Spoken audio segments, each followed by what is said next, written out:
बातमी विस्ताराने पाहूया। या घडीची महत्त्वाची बातमी आहे, कारण महायुतीत जागा वाटपाचा तिढा आज तरी सुटेल अशी शक्यता वर्तवण्यात येते। ठाणे आणि नाशिक या दोनही जागा शिवसेनेला मिळतील अशी दाट देखील मुख्यमंत्र्यांनी नाशिकच्या जागेवर आपला दावा कायम ठेवलेला आहे। आता नाशिक आणि ठाणे ही जागा शिवसेनेला, भाजप शिंदे शिवसेनेत रस्सीखेच सुरू आहे। ठाण्यातून रवींद्र फाटक आणि प्रताप सरनाईक यांचं नाव आघाडीवर आहे, तर दक्षिण मुंबईतून यामिनी यशवंत जाधव आणि मंगलप्रभात लोढा यांच्या नावाची सध्या चर्चा जोर धरतीये।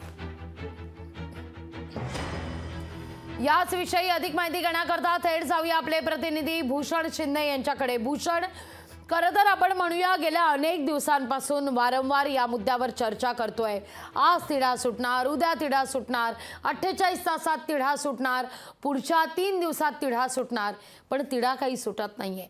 ठाणे नाशिक या संदर्भात वारंवार चर्चा होतीये। आज तरी तिढा सुटणार आहे का? कारण उमेदवारी अर्ज आता स्वीकारले जात आहेत।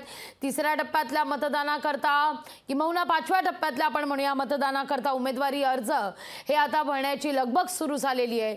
अद्यापही ठाणे आणि नाशिक बद्दल मात्र काही सुस्पष्टता दिसत नाहीये। आज तरी मुहूर्त आहे का? नक्कीच लागवी। महाराष्ट्रातील मतदान जे आहे, महाराष्ट्रातील ज्या निवडणुका आहेत त्या एकंदर 5 टप्प्यामध्ये होणार आहेत। त्यातील 2 टप्प्याच्या निवडणुका झालेल्या आहेत, त्यामुळे उर्वरित 3 टप्पे जे आहेत त्यामध्ये महाराष्ट्रातील मतदान निवडणुका होणार आहेत। आणि त्या टप्प्याच्या ज्या अर्ज भरण्याची वेळ आहे, तो जो कालावधी आहे तो आता सुरू झालेला आहे। त्यामुळे येत्या 1 ते 2 दिवसांमध्ये संपूर्ण जागा वाटप घोषित करून त्यामध्ये उमेदवार घोषित करणं हे अपरिहार्य आहे महायुतीसाठी। त्यामुळे संपूर्ण येत्या 24 तासांमध्ये संपूर्ण महायुतीचं जागा वाटप जे आहे किंवा उमेदवार आहेत ते जाहीर होण्याची दाट शक्यता वर्तवली जात आहे।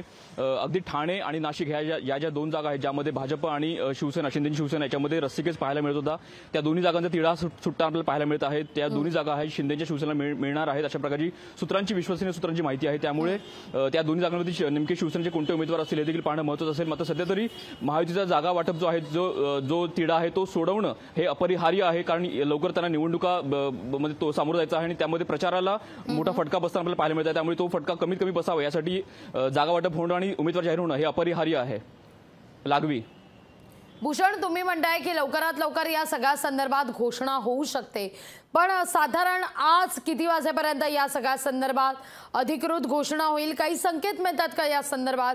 आणि त्यालाच लागून गोडसे की बोरस्ते नेमका कोणाच्या गळ्यात उमेदवारीची मार पडणार आहे शिवसेनेकडून, या संदर्भात काही चर्चा आहे? कारण काल जर आपण पाहिलं तर भुजबळांची खेळी सुद्धा या ठिकाणी नाकारता येत नाहीये। नक्कीच लागवी। एकंदर पाहिलं तर आता या 2 जागांच्या ज्या आहेत त्यामध्ये विश्वसनीय सूत्रांची माहिती हीच आहे की या दोन्ही जागा मुख्यमंत्री एकनाथ शिंदे यांच्या शिवसेनेला मिळतील। त्यामुळे ठाणे आणि शिवसेना यावर मुख्यमंत्री एकनाथ शिंदे यांचा दावा होता, त्या दाव्यावरती अजूनही प्रबळ दावेदार आहेत। त्यामुळे ठाणे नाशिक यांना जर मिळाली तर त्यांना कोणते उमेदवार असतील देखील पाहणं महत्त्वाचं असेल।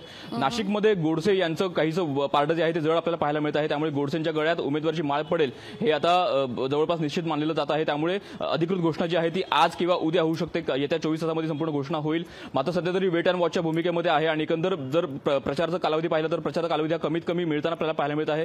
त्यामुळे तो फटका बसू नये यासाठी आता लवकरच येत्या 24 तासांमध्ये शिवसेना असेल किंवा भाजप असेल किंवा राष्ट्रवादी काँग्रेस आपली संपूर्ण जागा वाटप जे आहे ते संपूर्ण स्पष्ट होईल आणि त्यानंतर ते आपलं जागा वाटप जाहीर करून आपले उमेदवार जाहीर करतील ही दाट शक्यता वर्तवली जात आहे। लागवी। निश्चित भूषण, तुर्तास धन्यवाद तुम्ही दिलेल्या एकूणच सविस्तर माहिती करता। या पुढल्या बातमीकडे। बातमी अर्थातच पंतप्रधान नरेंद्र मोदी यांच्या संदर्भातली आहे। आता पंतप्रधान नरेंद्र मोदी यांची कोल्हापूरमध्ये सभा होणार आहे। पंतप्रधान नरेंद्र मोदी आज कोल्हापूरमध्ये असतील।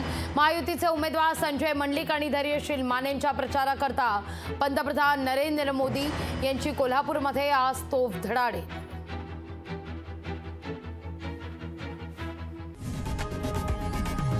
लोकशाही मराठी ऐका, पहा, जागरूक रहा।